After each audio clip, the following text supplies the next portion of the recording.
match 6 zirashize. Ese ni ikipe yabonye ute? Ni ikipe ihari gusangwe guha amanota 3 cyangwa ni ikipe wavuga yuko yagiye ikugora?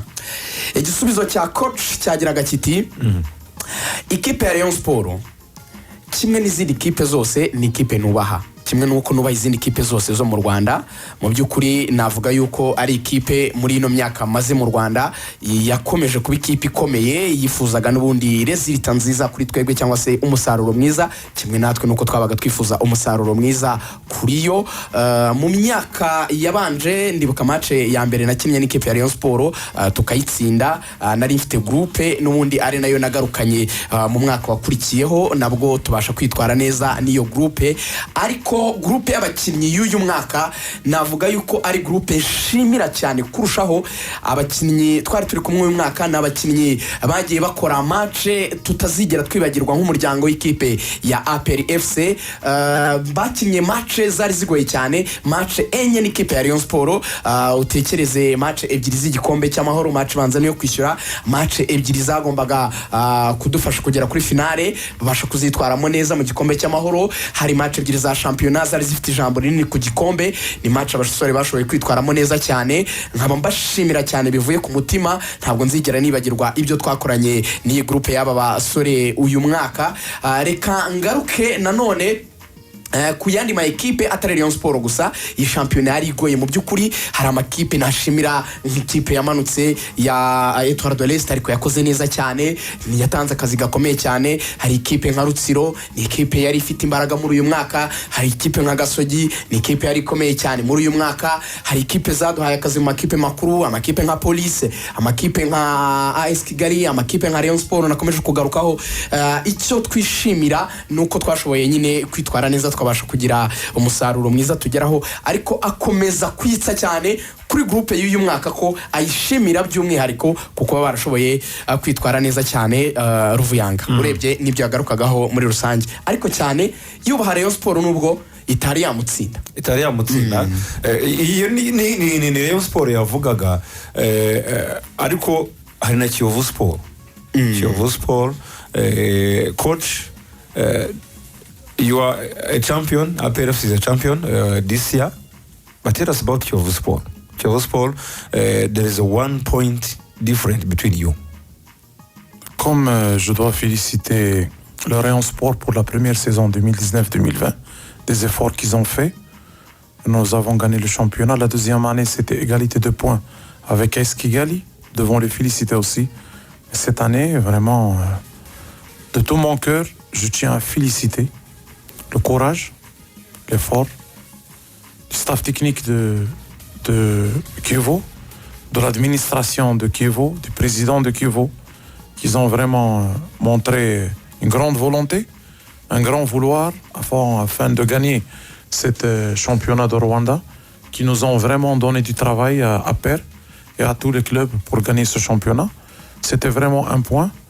Vraiment, ce qu'ils ont fait Kievo cette année, c'est une référence, soit au niveau de recrutement, soit au niveau de la constitution de staff technique, soit au niveau de leur travail, soit dans le terrain, soit la préparation des matchs dehors du terrain. Vraiment, ils ont montré un niveau de compétition très très élevé. Normalement, on doit dire la vérité. Et ils ont eu la chance pour prendre cette coupe, mais avec l'expérience qu'on a eue au dernier 10 matchs, avec notre connaissance et notre expérience de gagner des titres, c'est ça ce qui a fait la différence au dernier moment. Et nous avons été champions. Mais vraiment, je peux dire que Kievo aussi est champion cette année. Et je dois les féliciter. Pour moi, Kievo est champion. On doit les féliciter parce que je respecte le travail dans le football. Je sais c'est quoi le travail dans le football. Je sais le volume du travail dans le football. Je sais ce que Kievo, ils ont fait, comment ils ont travaillé. Vraiment beaucoup de respect. Je tiens à les féliciter. Et pour moi, personnellement, Kievo aussi est champion avec nous. Vraiment. Magambo akomeye cyane. Ikibazo cya Ruvuyanga cyagiraga kiti coach ugarutse kuri Rayon Sport, tuganirire no kuri Kiyovu Sport y'uyu mwaka. Ni ikipe wabonye ute? coach adira ati ikipe ya Kiyovu Sport ndabanza kwishimira cyane uyu mwaka yagize imbaraga nyinshi cyane ni ikipe yatugoye ku rwego rwo hejuru cyane reka mbere ku mwaka wabanje nshimire AS Kigali twatwaye igikombe cya shampiyona ariko tunganya amanota tugitwara ku kinyuranyo cy'ibitego hanyuma ngaruke kuri iyi kipe rero ya Kiyovu Sport mbanze nshimire abakinnyi bayo nshimire staff yayo nshimire president wayo recruitment iyi kipe yakoze zari ku rwego rwo hejuru cyane yari ikipe mu by'ukuri yagaragaje imbaraga zidasanzwe reka mbabwire yuko ndi umuntu uzi icyo bita gukora mu mupira w'amaguru icyo uburemere bigira kuba abantu bakoze twatwaye igikombe cya shampiyona ariko navuga yuko na Kiyovu Sport nayo nje nka coach Adiri nyifata nkaho nayo yatwaye ikindi gikombe nayo navuga yuko ari champion karakazi k'imbaraga cyane kuri iyi kipe karakazi kadasanzwe kakozwe n'ubuyobozi ndetse n'abakinnyi b'ikipe ya Kiyovu Sport nyifitiye kuyubaha cyane bijyanye n'uko yitwaye ni ikipe nubaha ni ikipe nemera akazi yakoze n'imbaraga yakoresheje ndetse nkaba navuga yuko ari ikipe muri rusange yabaye nayo champion kurundi ruhande coach il y a les choses dans le média qui dit que tu n'as pas les documents. Donc, il y a cette numéro, si c'est correct ou pas. Donc, votre version à ce qui concerne les documents de licence et qui peut te donner la permission d'être le coach dans le match de Champions League. Parler de documents, c'est carte d'identité, passeport ou bien autre chose? Non, les licences c'est du coaching. Les licences du coaching. Oui, non, oui. Non, mais j'ai mes licences du coaching. Non, je ne peux pas être là sans licence. Voilà. J'ai une licence européenne, j'ai fait mes études en Europe, en Belgique.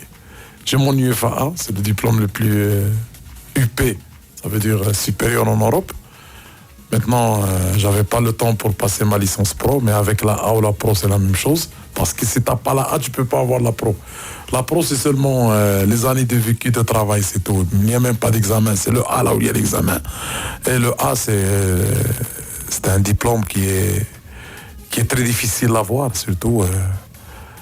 C'est une licence très respectée au niveau de la continent européen et tous les coachs ils doivent passer par le A pour exercer. Voilà. C'est un cursus de 6 ans ou 7 ans en Belgique que j'ai fait. J'ai travaillé toujours avec ma licence. Aujourd'hui, il y a un problème à la CAF. Voilà. Il y a un problème entre confédérations. Alors, c'est pour cela qu'on parle de sans papier, mais pas de problème. J'accepte ça. Maintenant, c'était vraiment quelque chose d'administratif à régler. Il faut être au niveau de la CAF. Le problème, c'était réglé. Voilà. Et maintenant... sur le prochain match de Champions League, Adil sera présent sur le banc. Voilà, maintenant, j'ai fait le mise à niveau pour mon diplôme A au niveau de la CAF. Après coordination entre la fédération belge et la direction technique de mon pays, ainsi la direction technique tunisienne. Parce qu'il maintenant il y a une session très rapide en Tunisie et je suis en train de la faire après l'autorisation de la fédération belge, l'autorisation de la fédération marocaine.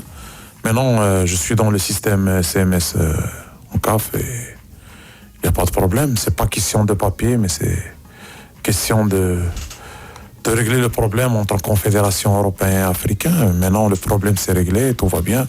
Je suis sur le banc et n'oubliez pas que aussi, c'est l'épidémie de Covid qui a retardé toutes ces étapes afin d'arriver là où on est aujourd'hui. Aussi, j'étais compétitif. J'avais pas le temps d'aller régler ça. Aussi, l'organisation des sessions de mise à niveau, ils n'ont pas eu de temps à cause de Covid. Et voilà, maintenant, tout est réglé. Et voilà. Sans papier, c'est bon, ça m'a motivé vraiment pour gagner tous les équipes parce que quand j'entends le public, il dit sans papier. Là, j'étais très content vraiment. Ça m'a motivé plus pour donner le 100%.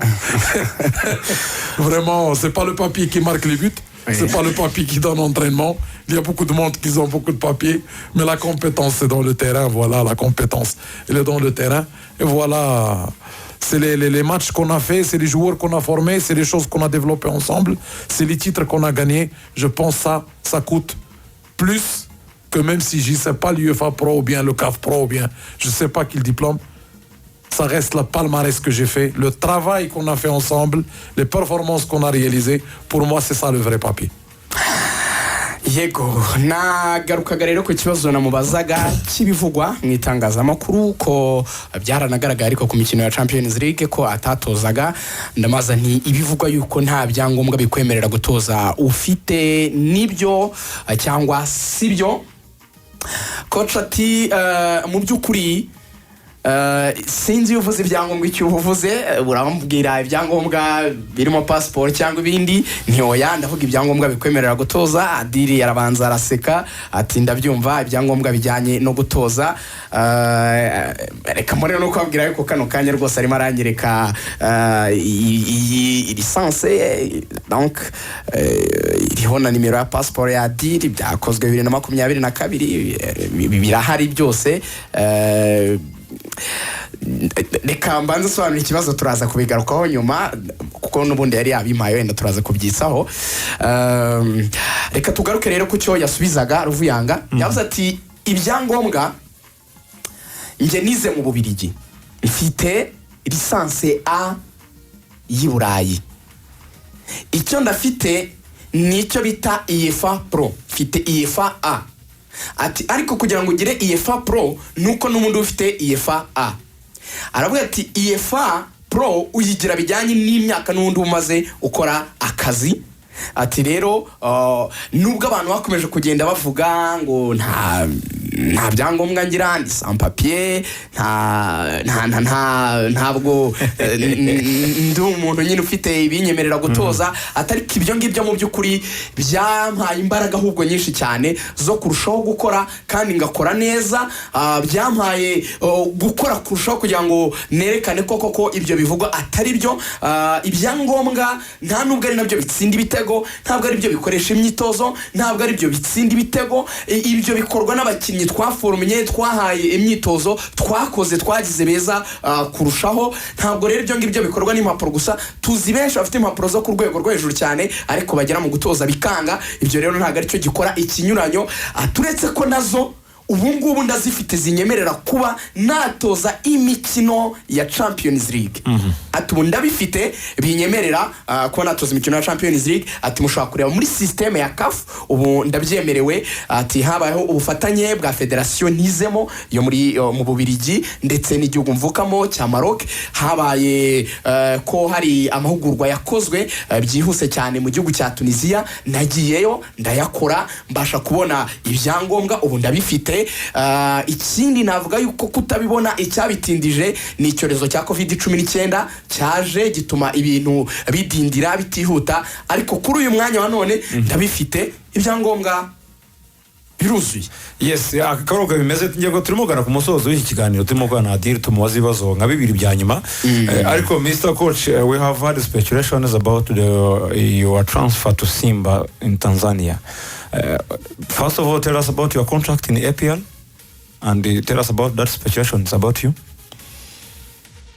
Voilà, je pense que ce qui se dit c'est la vérité, mais ça reste un truc professionnel, personnel. Maintenant, mon contrat à pair, il va être pour moi. Je suis un homme, je suis un être humain. Avant d'être un professionnel, et j'oublie pas le respect que ces gens ils m'ont donné, les valeurs qu'on a partagées ensemble. Vraiment, je leur donne ce pouvoir de décision. C'est eux qui vont décider sur mon avenir. Et moi, de tout mon cœur, la priorité, c'est APR FC. Parce qu'il y a des choses que je tiens à cœur, que je ne vais jamais l'oublier. Et je serai toujours reconnaissant de ce qu'ils ont fait pour moi et avec moi. Ikibazo cya Ruvuyanga cyageraga kiti Coach Adire tubwire ku bijyanye n'amasezerano yawe mu ikipe ya APR FC ese bihagaze bite? Adire ati amasezerano yanjye muri APR FC ariko ntibagiwe gato Ruvuyanga yanavuze ati hari ibyagiye bivugwa ko ushakwa n'amakipe yo mu karere ndetse n'ahandi hatandukanye nka Simba. Wabivugaho iki ukabihuza n'amasezerano yawe muri APR FC bimeze bite kuri ubu ngubu? Adire ati ku bwanjye nabanza gushimira cyane ubuyobozi bwa APRFC.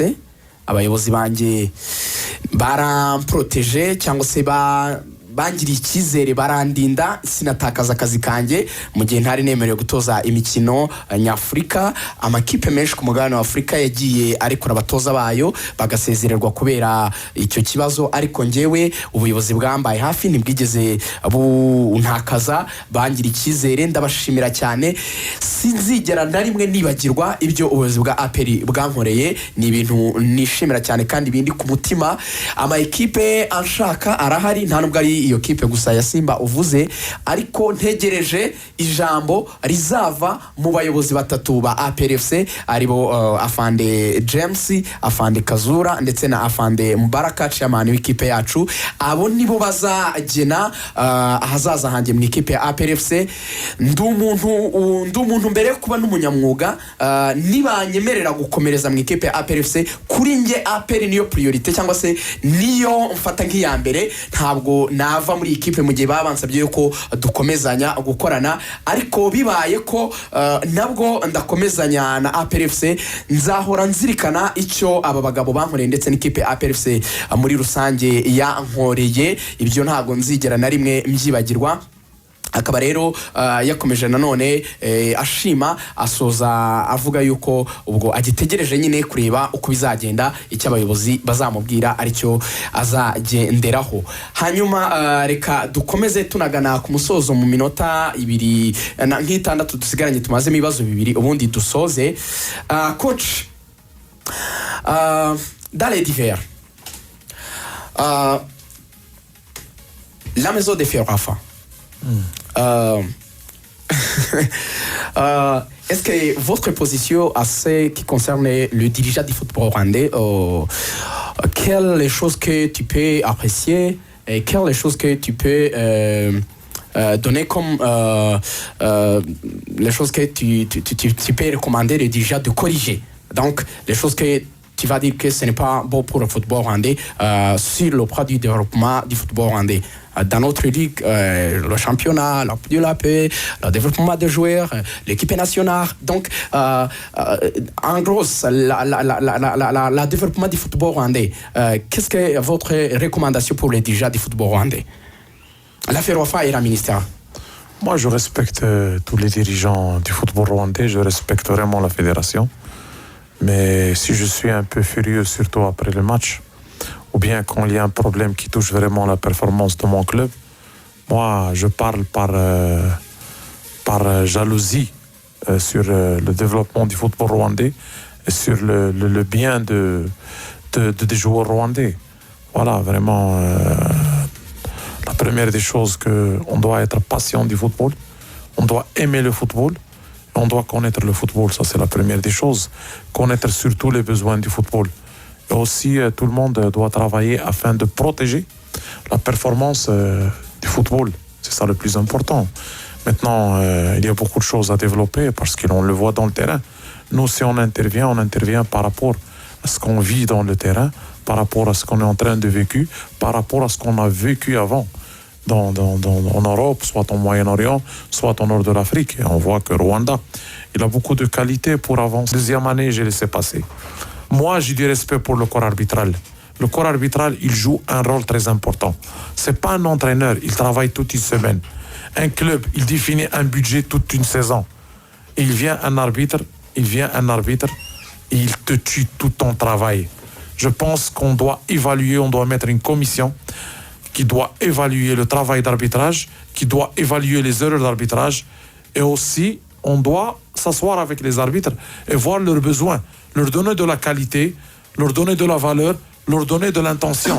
Ce métier d'arbitrage doit devenir un métier professionnel. Comme ça, la compétition va avoir sa juste valeur et le niveau va être plus haut. Et ça va être que bien pour notre équipe nationale et pour tout le monde. Merci coach. Turagaruka dusobanura ibyo adiri yaratubwiye, reka tubanze tujye mu karuko gatoya twumve inshamake z'amakuru mu Kinyarwanda, hanyuma nibazo by'abakunzi bacu nka 2-3 ruvuyanga nibyo turi busorezeho. Iri yanzu ya Ferwafa ukuyibona, ukuyobowe, umupira w'amaguru mu Rwanda ukubona, ese ni gute equipe nationale yatera imbere, ni gute umupira wazamuka, ni gute ibintu byaba byiza kurusha uko wabisanze coach. Yakomeje agira ati ndashaka kubabwira ko hari ibintu byiza bihari mu Rwanda nshima byakozwe, n'ibitarakorwa bizagenda bizamuka bijyanye n'igihe, nkuko bivuze Ofira Mezir, bizagenda bigira uburyo nyine bigenda bitera imbere gahoro gahoro, ariko hari ibyo mbona byakabaye bikosorwa. Coach yahereye ku kijyanye na arbitrage, aravuga ati abasifuzi dukwiye kugira abasifuzi babikora nk'umwuga, babikora neza, ati hakabaho mu by'ukuri gushyira imbaraga mu kijyanye n'iyi komisiyo y'abasifuzi. Ati umwaka wa mbere nirinze kubivugaho, umwaka wa kabiri nirinda kubivugaho, ariko uyu mwaka hari ibintu nabonye ntishimiye, nasaba ko byakosorwa mu bijyanye n'imisifurire. Ikindi agaruka ku buryo kalendriye iba ikoze, aravuga ati ni gute abantu bashobora gukina imikino 18 nk'iyo twakinnye mu gihe gito cyane, by'umwihariko imikino myinshi ikomeye yegeranye kuriya. Ati icya mbere ibyo ntabwo bituma abantu bakina bose banganya imbaraga, kubera ko hari ikipe ibiri gukina imikino myinshi bikayinaniza igahura n'izindi za ekipe cyane wenda zitakinnye iyo mikino myinshi, bigatuma competition cyangwa se guhatana bitaba ku rwego byakabaye biriho. Agaruka ku kijyanye no kuba binabishya umukino, icyo yise spectacle. Ati mugerageze no gutuma abantu bagira bya byishimo iyo baje kuri match, babone nyine match yo ku rwego rwo hejuru. Abapanga calendrier yabasabye rwose kubyitaho cyane, aranabasaba kudahindagura uburyo gahunda ibipanze. Agaruka ku kijyanye cyane noneho no kuzamura impano z'abakiri bato hano mu Rwanda. Yavuze ati iyo mbonye umukinnyi nka Pierre, abakinnyi nka ba Aniseti n'abandi bakinnyi batoya bari mu myaka 17 18 batigeze bagira ahantu bazamukira, kiba ari ikibazo gikomeye cyane.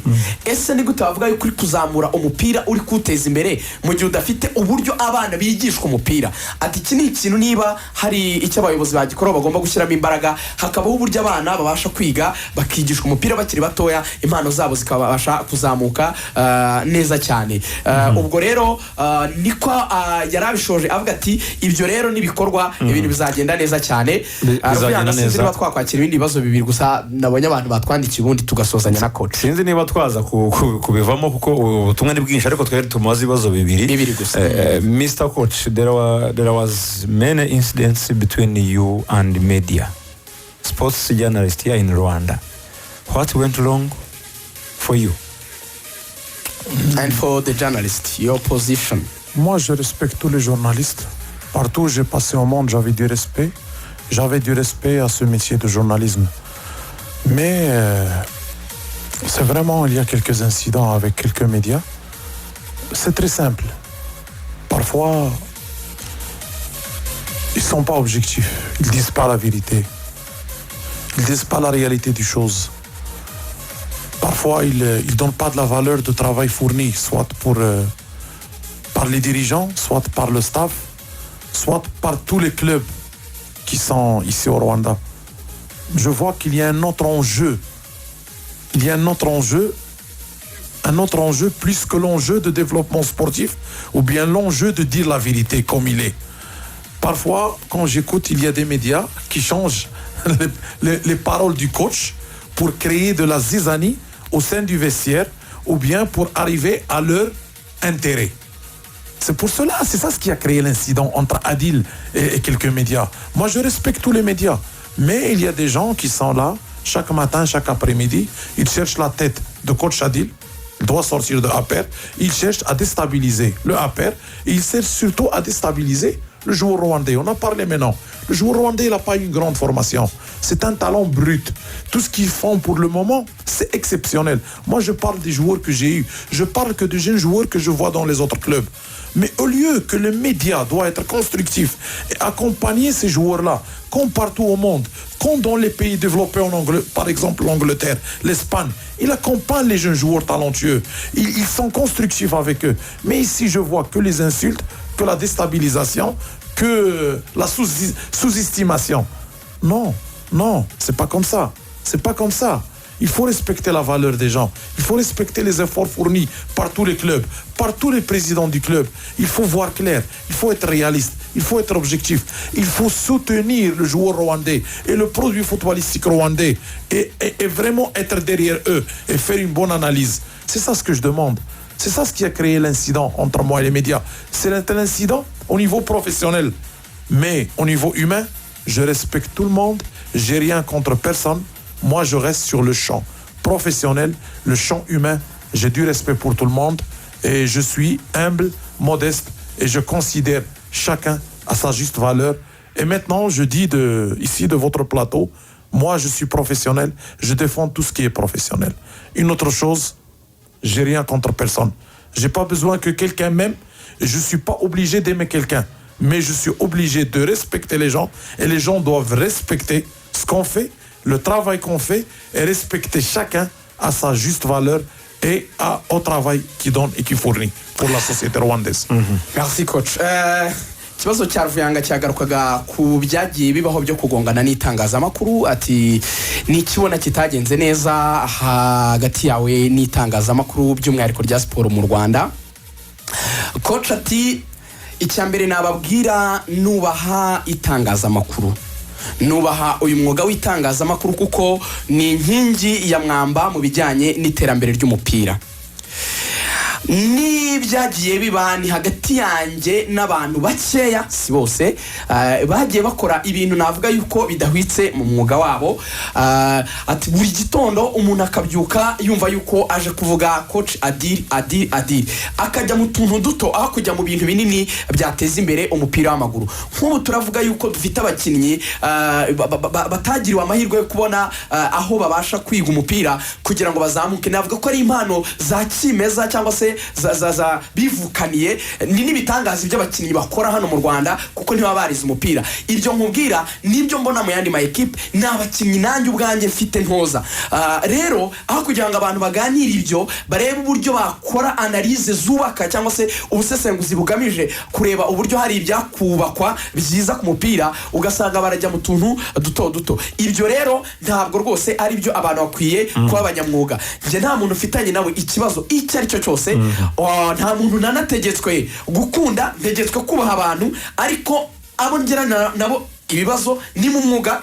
Ntabwo ngirana ikibazo n'umuntu uwo ari we wese hanze y'akazi dukora kibijyanye n'umupira w'amaguru. Njye rwose nta muntu navuga yuko mfitanye nawe ikibazo. Ruvuyanga sinzi natwasoreza kuri iki ngiki.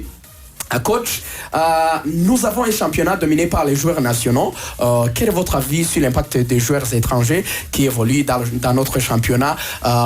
Est-ce que tu es satisfait avec les joueurs uniquement rwandais dans l'équipe de APRFC? Ce n'est pas un obstacle pour vous de qualifier dans le groupe de stade de Champions League. Quel est votre avis à ce qui concerne les joueurs étrangers dans l'équipe de APR et dans le championnat du Rwanda en général? Vraiment, j'ai apprécié beaucoup ce qui s'est passé cette année. Ça nous a donné vraiment une expérience. Ça nous a donné vraiment une valeur ajoutée. C'est ça ce que la presse doit dire. APR, il joue avec des joueurs jeunes, locaux. Des joueurs jeunes locaux qui ont gagné maintenant leur place dans la liste internationale de l'équipe nationale. Ok. Toutes les équipes, ils évoluent avec 8 joueurs étrangers. La seule équipe qui n'a pas recruté cette année au intervalle de la saison, c'est APR. On va rester avec le même effectif. Et on a terminé champion. Tout le monde, il a ajouté des étrangers. Tout le monde, il a ramené des étrangers. Nous, tout ce qu'on bénéficie de ces joueurs étrangers, c'est qu'on est compétitif contre eux. Ce qui augmente le niveau de nos joueurs. Ça, c'est bon. À propos de les étrangers à APR FC, moi je vais être honnête avec toi, je vais être clair. Oui. Moi quand j'arrive dans un club, ce club-là il a toujours une histoire, il a une culture, il a une politique. Moi je suis coach. Moi quand le président il m'engage d'abord, c'est la première leçon que nous les coachs on l'a eu dans notre formation. On doit respecter l'histoire du club. On doit respecter la culture du club et on doit respecter la politique du club. C'est pas le coach aujourd'hui qui va venir à APR changer la politique, l'histoire, le vécu, la vision du club. Impossible. C'est pas à moi de le faire. Il y a des dirigeants que je dois les respecter. Il y a des dirigeants qui ont des principes et des valeurs et eux, ils savent où ils veulent aller, quand ils veulent arriver à ça, c'est pas n'importe quel dirigeant. Alors moi, voilà, j'étais là, la mission qu'ils m'ont donnée, c'est former les joueurs rwandais, développer le niveau individuel et collectif des joueurs rwandais, développer le niveau collectif de l'équipe d'APR FC. Voilà. Eux, ils ont des convictions. Moi, je dois respecter les convictions de mes dirigeants. Voilà. Je sais, et j'avoue que dans l'avenir, il y a des choses prometteuses qui arrivent, mais moi, je dois respecter la culture, la politique, l'histoire et la vision, la conviction de mes dirigeants. Et je travaille là-dessus. Entre-temps, vraiment, je dois respecter les efforts fournis par le joueur rwandais, les efforts fournis par les joueurs que j'ai cette année à APR. Et n'oubliez pas, depuis mon arrivée en 2019, il y a des joueurs qui sont sortis de APR vers le plus haut niveau. Ils s'en mettront au service de l'équipe nationale. On doit les compter. Oui. Emmanuel, Thierry, Oui. Ange, Djihadi avant que j'arrive. OK. Aujourd'hui, ils font la colonne vertébrale de l'équipe nationale. Dans la dernière liste, il y a presque 7 joueurs qui sont dans la liste internationale. Dans l'équipe de la CHAN, je sais qu'on a l'année passée, il y avait 8 joueurs titulaires dans les 11 de base. On est arrivé au quart de finale. Et cette année, j'en suis sûr qu'il y aura aussi beaucoup de joueurs. Alors, je pense que APR, il sacrifie beaucoup de choses. La vision des dirigeants, c'est pas seulement pour APR, mais aussi pour la Mavoubi. Si on ramène, ou bien il y a des joueurs qui sont compatibles au même niveau des joueurs de APR, alors pourquoi il va arriver et le joueur de APR est au même niveau? Je préfère développer et donner vraiment du temps de jeu, donner une place aux joueurs, à l'équipe nationale qui va vraiment servir la nation et le pays. Et si les dirigeants ils changent la politique, ils sont convaincus par autre chose, ils savent qu'ils ont arrivé au palier là où ils veulent, moi, je peux ni dire oui, je peux ni dire non. Voilà. Moi, je respecte la vision de mes dirigeants et je tiens à les remercier pour tout ce qu'ils ont fait pour le club de APR. Et c'est eux les décideurs. Moi, je suis un employé, je dois suivre et accepter la vision, l'histoire, le vécu, la politique du club de APR FC. arakoze cyane coach Adire. Ikibazo dushojeho cyagiraga kiti coach, ibijyanye n'abakinnyi b'abanyamahanga hano mu Rwanda, ese wabonye bari ku ruhe rwego? Ese mu by'ukuri watubwira yuko ku bwawe abakinnyi ufite muri ino kipe ya APR FC baramutse bagusabye gushyiramo abanyamahanga wabyemera? Ni politique donc ubona ute ko APR ikoresha abakinnyi b'abanyarwanda gusa, ntabwo byaba bibabera imbogamizi yo kutagera mu mikino y'amatsinda ikaba wenda yabafasha kugera no muri Confederation Cup mukikarifiya mukamwagera kure? Aroviyanga dusoza mbere yuko ngaruka kuri iyo version ndadahita mbihuza n'ubutumwa twahawe n'umuyobozi wa APR FC kuri icyo kijyanye n'abanyamahanga mbere yuko nsobanura icyo Adire asubije. Afande Mubarak tunamushimire cyane, yaduhaye ubutumwa bugira buti mwaramutse neza ku kibazo kijyanye n'abanyamahanga, yanditse ati about recruiting foreign players in APR, there is nothing like that. Ibyo bintu nta bihari. Yavuze ati ubuyobozi bwa APR FC kugeza ubu umaze kubisobanura bwa kenshi, gahunda yafashe ndi yo guha amahirwe abana b'abanyarwanda kandi ibi yabigezeho. Nanone byumvikana neza ko APR iri mu makipe yandi duhurira mu cyiciro cya mbere yashyigikiye ko andi makipe yakongererwa amahirwe yo kuva ku bakinnyi batatu akaba abakinnyi batanu b'abanyamahanga, niba shaka bazabongere babe barindwi babanzamo kugira gusa ngo APR ibone aho ipimira ingufu z'abasore bayo. Nsubire kuri APR nk'umurongo yafashe, ntabwo twaba turi kuzamura impano z'abana b'abanyarwanda development dufite academy n'ibindi byiciro ngo niturangiza tuzivange n'izindi gahunda. Twishimira ko academy ya APR imaze gusohora abakinnyi barenga 100 ku buryo izo zose zikinisha abanyamahanga usanga n'ubundi zigiye zifite muri abo basore abavuye muri academy ya APR batari munsi ya 5. Kuri APR FC rero iyo ni insinzi ya mbere twishimira gukomeza gutanga umuganda mu kubaka ruhago nyarwanda ndetse n'u Rwanda muri rusange. Ikindi tutabura kugarukaho ni kuri Magwe cyase mafia zagiye zumvikana ko afite izindi nyungu mu kurwanya gahunda ya APR yafashe ngira ngo bagamije kuyigamburuza. Ubuyobozi bwa APR bushingira bushingiraho bugira iyo politike. Mu kwibutsa rero abantu turabwira yuko niba ikipe ya APR yakinnye imikino 50 nta kipe iyikora mu jisho ndetse igakomeza gutwara ibikombe izifite uruhuri rw'abakinnyi b'abanyamahanga ntizibitware, kuki twahindura politike twihaye kandi dutsinda? Nibutse ko dutwara igikombe cya gatatu cya shampiyona tugitwaye twikurikiranya twikurikiranya ibigo dukesha abo mwita Kanyarwanda mu Banyega. Kuki twebwe nka APR kuri twebwe nka APR biduha ko kumva ko politike yacu yatsinze, ahubwo tukanarushaho kubabwira yuko abanyarwanda iyo gahunda yo kuba twabihindura ntayihari. Abanyamahanga nabo nibaze bakine, ariko twebwe nta gahunda dufite yo gutsindwa.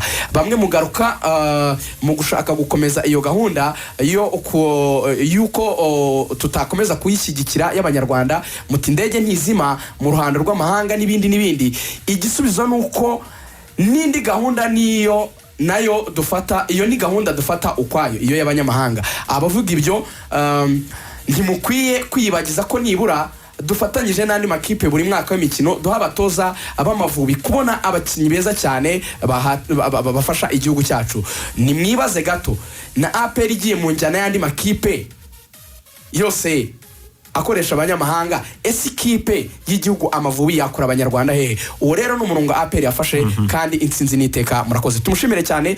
Ni Afande Mubaraka n'ubutumwa burebure yaratwoherereje bujyanye n'icyo kibazo twari tubajije Adil ahise intervena agira uruhande rw'ubuyobozi akibazaho. Ku kibazo rero twari twabajije Adil cy'abanyamahanga dusoza, coach yashubije ko icyambere kubwe nk'umutoza ikintu cya mbere bigishwa iyo biga gutoza ari ukubaha indangagaciro, amateka ndetse n'umurongo ushyirwaho n'ubuyobozi bwa ekipe, ko atari bo bagenda umurongo ikipe igenderaho. Ati njyewe nahawe akazi, ingingo ya mbere nasabwaga kuzamura umupira cyangwa se urwego rw'abakinnyi b'abanyarwanda bari muri APR FC. Ibyo nibyo nakoze, tubasha gutwara ibikombe 3 bya shampiyona. Ubuyobozi bwa APR FC mu bushishozi bwabo bwicaye uyu munsi bukambwira buti coach Adil turashaka kuzana abanyamahanga. Ku bwanjye nta kibazo, n'abatoza nibavuga bati tukongerera amasezerano arakomeza gukorana n'abakinnyi b'abanyarwanda, indangagaciro z'ibyo nize nk'umutoza zinyemerera ko ngomba gukora nkubaha ibyo abayobozi banjye bampaye nk'umurongo nkabikoreramo. Ubwo rero ibijyanye n'abanyamahanga sinavuga yuko hari icyo nabitangazaho kuko singiye kugira icyo mbyemezaho cyangwa se bihinduraho. Ibyo birareba ubuyobozi, nge nubaha icyobozi bwampaye. Aravuga ati ariko nanone tugaruke, izo kipe zifite abanyamahanga 5, twe nta munyamahanga dufite, ariko twatwaye shampiyona 3. Abantu baravuga bati uyu mwaka twahuye n'amakipe makuru yose tugatakaza imikino yayo. Atariko bibuke, niba twashoboye gutwara shampiyona 3, ese izo match nini ntazo twashoboraga kuba twaratsinze muri zo? Hari zo twatsinze. Aravuga ati mu by'ukuri mwibuke ko hari abakinnyi twafashije kuba abakinnyi bavuye ku rwego rumwe bagera ku rundi. Hari abakinnyi nka Manzi Thierry, hari abakinnyi nka Ange, hari abakinnyi nka Mangwende n'abandi bakinnyi bagiye batandukanye. Atabo bakinnyi bose bagize uruti rw'umugongo rwa equipe nationale Amavubi. Ese turamutse tudaformye abo bakinnyi b'abanyarwanda, ubwo abo bakinnyi bavaye? Arasa n'ujya guhuza na Afande Mubaraka ibyo yagarukagaho. Aravuga ati rero soza navuga yuko ku bwanjye icyo ubuyobozi buzafata nk'umwanzuro njye niteguye kugikora mu gihe naba nkomerezanyije n'ikipe ya APR FC, kuko amasezerano yamaze kurangira. Ubwo hagomba kubaho nyine kuyongera cyangwa se gusezeranaho. Ubwo we ngo gahunda ubuyobozi buzafata Adil yiteguye kuyigenderaho. Yes, ngayo nguko ibyo twaganira n'umutoza Adil ni byinshi twaganira nawe muri rusange, ariko amasaha ntabwo yatwemerera. Ariko reka dushimire uyu mugabo Rigard, tumushimire muri rusange. Sinzi niba hari n'ubundi butumwa yaba afite yatanga mbere ko dusoza. Yego, mu ijambo rimwe, coach, si tu as un message que tu peux donner aux femmes de l'équipe de APR FC, aux femmes du football ici au Rwanda, aux dirigeants du football football rwandais. Tu peux donner ce message avant que nous terminions notre émission avec vous. Sinabura gushimira byimazeyo umuyobozi abayobozi banjye muri APRFC mpereye kuri Afande James wampaye akazi muri APRFC. Ndashimira cyane perezida w'icyubahiro. Ndashimira cyane Afande Kazura wakomeje kundinda ubwo yasaga no kumoza ko bya bindi bya Champions League bagiye birukana abandi batoza we bakamugumana. Ati mu by'ukuri ndamushimira cyane. Ndashimira chairman wa APRFC Afande Mubarak ukora amasaha 24 ugerageza gushaka umwanya mu buryo bugoye kubera inshingano nyinshi abafite ariko agakurikirana umunsi ku munsi ubuzima bw'ikipe bakaduhereza ibyo dukeneye byose kugira ngo ikipe ibashe gutera imbere itsinde. Nta na rimwe nzigera nicuza ibyo nakoranye n'abakinnyi nari kumwe nabo muri APR ndetse n'ibyo twajyaranyeho n'aba bayobozi maze kugarukaho. Ndifuriza rero abafana ba APR ibihe byiza. Ndifuriza buri wese wadukurikiye ibihe byiza. Mugira igitondo cyiza. Hasoza bashimira mwese muri rusange natwe ngena dushimira ubwo natwe reka tumushimire. Coach, thank you so much. We wish you all the best ahead. Thank you very much. Thank you so much for you too. And I am very happy to be with you this morning. Thank you very much. Thank you so much. See you coach. Thank you. Go umutoza rero Elad Mohamed Adil reka tumusezereho twumva documentary ya Kasimu Murenzi uyu mugabo witabye Imana ufite academy ikipe ya Rayon Sport yari mu ntoki.